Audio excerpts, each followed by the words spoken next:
बहरहाल वो बयान तो हो सकता है, लेकिन बजट के नंबर्स तो वो रिफ्लेक्ट नहीं कर रहे हैं। बजट के नंबर्स से तो यही मालूम होता है कि टोटली कंट्रैक्शनिस्ट बजट है, इकोनॉमी को कंट्रैक्ट किया जा रहा है और कंजम्पशन को इंकरेज नहीं किया जा रहा है। जब तक कंजम्पशन इंकरेज नहीं होगा उस वक्त तक इंडस्ट्री फ्लरिश नहीं करेगी और उस वक्त तक एम्प्लॉयमेंट जनरेट नहीं होगा। तो बजट में ऐसी कोई चीज नहीं है जिसके नतीजे में कंजम्पशन बढ़ेगा।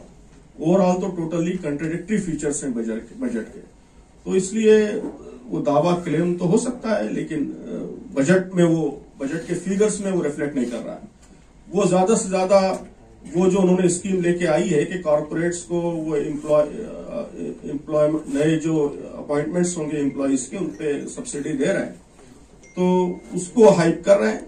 लेकिन हम समझते हैं कि वो भी असलन कॉर्पोरेट को फायदा पहुंचाने का एक इनडायरेक्ट तरीका है कि बजाय एम्प्लॉयज को फायदा पहुंचाने के वो असलन कॉर्पोरेट को फायदा पहुंचा रहे हैं, सब्सिडी उधर दे रहे हैं, आम लोगों को सब्सिडी नहीं। स्टेटमेंट तो हम जैसे लोगों का काम है, स्टेटमेंट देना, बयान करना, ये तो हम जैसे नॉन गवर्नमेंटल जो लोग हैं उनका काम है।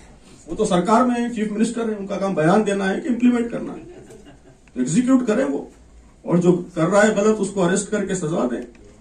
बयान देने से क्या होता है, अमल करेंगे। मदरसे तो ओपन है, ये कोई नई चीज है नहीं जो पहली बार आई है, वो तो 200 साल से 300 साल से इस मुल्क में चल रहे हैं और कोई आइसोलेटेड जगह पर चल रहे हैं जहां हुकूमत की नजर नहीं पड़ रही है, ऐसा नहीं है। इस मुल्क के हर गांव में, हर बड़े शहर में मदरसे मौजूद हैं, उनका काम मौजूद है, उनकी सर्विसेज मौजूद हैं, वहां से निकल के लोग जो काम कर रहे हैं वो गवर्नमेंट के सामने है। तो मदरसे की खिदमात, मदरसे की सर्विसेज, उसका curriculum, everything is transparent, everything is open to all. आप में से हर शख्स जाके देख सकता है, हुकूमत के लिए क्या प्रॉब्लम है। तो बात समझने समझाने की नहीं है, बल्कि बात यही है कि ये सब खास आइडियोलॉजी और खास दृष्टिकोण से मुल्क का पूरा सिस्टम चलाना चाहते हैं, वो गलत है। वो इसे अपना राइवल समझते हैं, हरीफ समझते हैं और खत्म करना चाहते हैं। हम समझते हैं कि ये मेंटालिटी असलन गलत है। अगर मेंटालिटी सही हो तो फिर कंफ्यूजन का कोई स्कोप नहीं है। वो चाहे तो वो भी जाके सर्वे कर सकते हैं, मालूम कर सकते हैं कि मदरसे में क्या पढ़ाया जा रहा है, डाउट है तो पूछ सकते हैं, उनका सिलेबस मंगा के देख सकते हैं, ये सब कर सकते हैं आसानी से।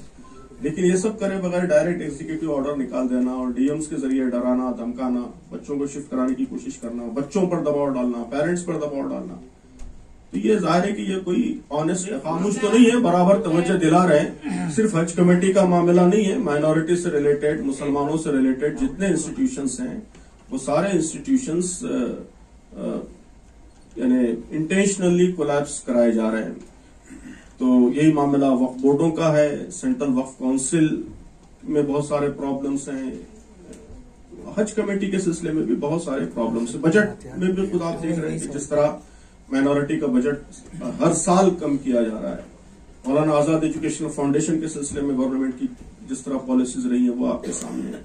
तो जितने माइनॉरिटी रिलेटेड इंस्टीट्यूशंस हैं उन सबको कमजोर करने की, खराब करने की कोशिश की जा रही है। ये बात भी आपकी सही है कि हज कमेटी का मामला भी बहुत गंभीर है और इस दफा जो हज ऑपरेशंस रहे हैं इंडिया के, उसको लेकर बहुत सारे कंप्लेंट्स हैं, बहुत सीरियस कंप्लेंट्स हैं। तो हुकूमत से बात बराबर हो रही है, जो हज कॉन्फ्रेंस होती है उसमें भी हम बराबर शरीक होते रहे हैं और वहां अपने प्रपोजल्स भी देते रहे हैं, ऑफर भी करते रहे हैं जो कुछ हम सर्विसेज दे सकते हैं। तो आवाज तो उठाई जा रही है, आप लोग भी इस आवाज को और बुलंद कीजिए और नुमायां कीजिए। लेकिन बहरहाल ये मसला है कि जितने माइनॉरिटी रिलेटेड इंस्टीट्यूशंस हैं उन सबको कमजोर कर हुकूमत हिंद से, इंडियन गवर्नमेंट से 2 मेजर डिमांड्स किए हैं। पहला डिमांड तो ये है कि वहां जो जेनोसाइड हो रहा है उसको इमीडिएट रोकने के लिए हम अपना इन्फ्लुएंस इस्तेमाल करें। इंडिया एक बड़ी ताकत है, अगर इंडिया आगे बढ़े और पुरजोर आवाज उठाए तो इसका काफी असर हो सकता है।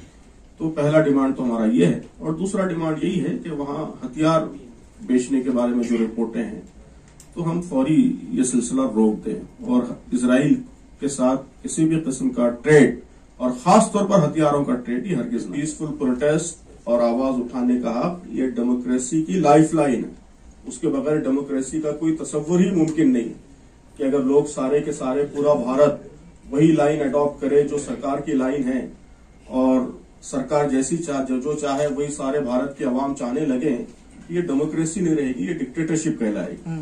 हम डेमोक्रेसी हैं तो डेमोक्रेसी का मतलब ही है कि यहाँ अलग अलग व्यूज रहेंगे, सरकार की पॉलिसी के खिलाफ भी आवाज उठाने का मौका रहना चाहिए लोगों को, और इंटरनेशनल लेवल पर भी जो कुछ हो रहा है, गलत हो रहा है या जो भी लोग समझते हैं उस पर आवाज उठाने का मौका रहना चाहिए। तो फलस्तीन के सिलसिले में सब जगह तो नहीं, लेकिन बाज स्टेट्स में जिस तरह का रवैया अख्तियार किया जा रहा है वो बिल्कुल हमारे मुल्क के कॉन्स्टिट्यूशन के, लॉ के और यहाँ के फंडामेंटल एथोस के, वैल्यूज के। गवर्नमेंट से हमने उसमें जो अपील की है वो तो वहाँ एट्रोसिटीज रोकने के लिए अपील की है कि वहाँ जो मुसलसल एट्रोसिटीज हो रही है फलस्तीन में, जाहिर है कि वो तो बिल्कुल क्लियर है और उसमें कोई दो राय नहीं है कि इजराइल कर रहा है, कि उस पर भी कोई डाउट है। लेकिन आप बात तो कर रहे थे हानिया के कत्ल की, वही हानिया के कत्ल की, हमने हानिया की शहादत की बात की और जो इजराइल की तरफ से हुआ है उसको कंडेम किया, उनके साथ हमदर्दी का इजहार किया, उनके लिए दुआ की, और उसी स्टेटमेंट में चूंकि मसला फलस्तीन के इशू से रिलेटेड है, कनेक्टेड है, इसलिए फलस्तीन के मसले को भी हमने मुख्तसर जिक्र किया और उसमें ये बात कही हिंदुस्तान की गवर्नमेंट से, इंडिया की गवर्नमेंट से, इस मसले को हल करने के लिए वो अपने डिप्लोमेटिक चैनल्स का इस्तेमाल करें। हम हमेशा पीस की वकालत करते रहे हैं और जंग की, वॉर की, वायलेंस की मुखालफत करते रहे हैं, किसी भी लेवल पर हो।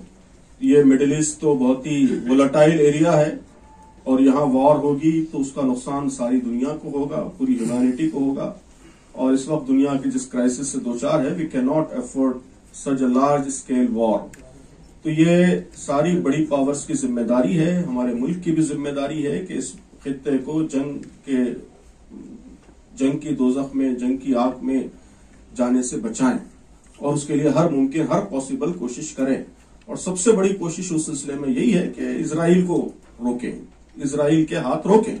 जाहिर है कि जब तक ये नहीं होगा उस वक्त तक कैसे पीस कायम हो सकता है। अगर इजराइल लोगों मुख्तलिफ कंट्रीज में जाके मिसाइल बरसाता रहे, वहां लोगों को मारता रहे, 5 मुल्कों में अभी तक उसने इंटरवीन किया है, अक्टूबर से सिर्फ फलस्तीन को नहीं मार रहा है बल्कि 5 सवरन कंट्रीज में वो इंटरवीन कर चुका है, वहां हमले कर चुका है। तो ये पूरे खित्ते के लिए, पूरे रीजन के लिए खतरा बन गया है इजराइल, पूरी दुनिया के पीस के लिए खतरा बन गया है। तो इसको रोकना और जो वॉर क्रिमिनल्स हैं उनको अरेस्ट करके सजा देना, ये सबसे इम्पोर्टेंट स्टेप जरूरी है। यहाँ हम अमन कायम करना चाहते हैं। तो वर्ल्ड लीडर्स से भी और हमारे मुल्क के लीडर्स से भी हम यही अपील करते हैं कि इस सिलसिले में वो आगे बढ़ें और तेजी से काम करें। तो ये लोग भारत के नेशनल स्टैंड के खिलाफ बात कर रहे हैं। ये सारे चैनल जो इस तरह की बात कर रहे हैं वो भारत के नेशनल स्टैंड के खिलाफ बात कर रहे हैं। तो ऐसा लगता है कि ये चैनल्स भारत में नहीं है बल्कि अमेरिका में है ना। ये स्टैंड के वो टेररिस्ट है, अमेरिका का स्टैंड है, भारत का स्टैंड कभी भी नहीं रहा है। तो भारत किसको टेररिस्ट समझता है उसकी लिस्ट मौजूद है होम मिनिस्ट्री की साइट पर, तो उन चैनल्स को देखना चाहिए, वो साइट और लिस्ट भी देखना चाहिए। और फलस्तीन के साथ हमारे कैसे ताल्लुकात रहे हैं, उनके कैसे डिप्लोमेटिक हमारे रिलेशंस रहे हैं, हेल्दी रिलेशंस रहे हैं, वो भी इन चैनल्स को मालूम होना चाहिए। तो ये राष्ट्रवादी चैनल्स नहीं कहलाएंगे अगर उनका ये रवैया, उनका ये एटीट्यूड राष्ट्रवाद के खिलाफ समझा जाएगा, इसलिए कि वो भारत में रहकर भारत की बात नहीं कर रहे हैं, अमेरिका की बात कर रहे हैं। बहरहाल इजराइल के जो एट्रोसिटीज हैं उसका शिकार पूरा मिडिल ईस्ट का रीजन है, सिर्फ ईरान नहीं बल्कि लेबनान है और सीरिया है और यमन है और सऊदी अरब है और बहरीन है और लेबनान है। ये सारे कंट्रीज तारीख के किसी न किसी स्टेज में इजराइल के शिकार रहे हैं और जाहिर है कि कुछ नहीं कर पाए। तो कुछ नहीं कर पाना ये एक दूसरी चीज है और जुल्म करना, एट्रोसिटी करना ये एक दूसरी चीज है। तो दोनों में फर्क करना चाहिए। कुछ नहीं कर पा रहे लोग तो जाहिर है कि उनको ये कहा जाएगा कि अपनी ताकत बढ़ाइए, अपना पावर बढ़ाइए, अपना इन्फ्लुएंस बढ़ाइए। लेकिन जो एट्रोसिटी कर रहा है वो तो असल जालिम है ना, तो उसके तो हाथ रोकना चाहिए और उसको सजा देनी चाहिए। हमारे पास ऐसे नंबर्स नहीं है, हमने सिर्फ गवर्नमेंट का ऑर्डर देखा है, उसमें यही बात लिखी हुई है, यही लैंग्वेज भी यही है, नॉन मुस्लिम है ना। वो गवर्नमेंट के ऑर्डर में ये लिखा हुआ है कि नॉन मुस्लिम स्टूडेंट्स को आप निकालिए। तो जाहिर तो हम ये समझते हैं कि ये बच्चों का राइट है, उनके पेरेंट्स का राइट है कि वो जहां चाहे पढ़े, अगर वो पढ़ना चाहते हैं तो गवर्नमेंट कैसे रोक सकती है। तो ये बात तो सही है कि स्टिल उसने इजराइल ने क्लेम नहीं किया है, लेकिन जैसा कि मैंने बात कही है कि बहुत सारे कंट्रीज ने एक्यूज किया है, इजराइल को मुजरिम करार दिया है उसमें टर्की का स्टेटमेंट आया है, कतर का स्टेटमेंट आया है और भी बास कंट्रीज के स्टेटमेंट्स आए हैं। जी चाइना भी है, चाइना, हाँ, चाइना ने भी इजराइल को कहा है। तो और इजराइल ने अभी तक उसको वो नहीं किया है, डिनाई नहीं किया है। हम यानी जाहिर है कि कंट्री की तरफ से आप पे इल्जाम लगाया जा रहा है, तो अगर आप उसमें इन्वॉल्व नहीं है तो आप डिनाई करते हैं कि भाई हम उसमें इन्वॉल्व नहीं है, हमारा मामला नहीं है। उसने डिनाई भी नहीं किया है। तो पहली चीज तो ये है कि इस वक्त क्राइसिस असल इसराइल के साथ है।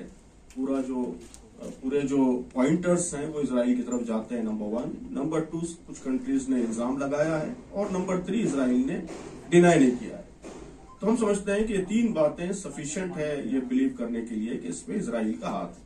अगर इंक्वायरी इन्वेस्टिगेशन के बाद कोई और बात आती है तो अलग है, लेकिन अब इस वक्त जो कुछ हमारे सामने एविडेंसेस हैं, ये 3 पॉइंटर्स बहुत स्ट्रॉन्ग पॉइंटर्स हैं ये समझने के लिए, ये मानने के लिए कि इसमें इसराइल का हाथ है। इसलिए हमने इसराइल को कंडेम किया है। और हुकूमत से भी, हमारी हुकूमत से हमने इस मसले पर तो कोई डिमांड नहीं किया है इस्माइल हनिया की शहादत पर, लेकिन इस पूरे खित्ते में पीस कायम करने के लिए हुकूमत अपना असर रसूख इस्तेमाल करे, ये डिमांड किया है। ये बात आपकी सही है कि मुस्लिम कंट्रीज का जो रवैया है, मिडिल ईस्टर्न कंट्रीज का जो रवैया है, वो भी बहुत अच्छा रवैया नहीं है। वो खामोश तमाशाई बने बैठे हैं।